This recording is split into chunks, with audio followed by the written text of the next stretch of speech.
বারবার রক্ত দিত, বারবার আমাদের জাতীয় পতাকা রক্ষা করতে গিয়ে আমাদের ভূখণ্ডকে রক্ষা করতে গিয়ে আমাদের সীমান্তের সে ফেরানির মতো বাংলাদেশের নাগরিক জীবন দেওয়ার পরেও শেষ হয় তার লাশ ঝুলে আমাদেরকে শিক্ষা দিল যে আমরা বাঙালি জাতি, কিন্তু আমরা পিছু হটি।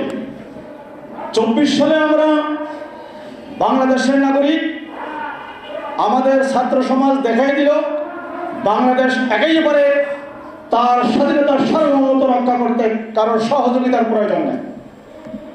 আজকে সে লক্ষ্যে যুক্তফ্রন্ট চাচ্ছে রাষ্ট্র রক্ষায় জাতীয় সরকার গঠন, জাতীয় ঐক্য। ডক্টর মোহাম্মদ ইউনূস একজন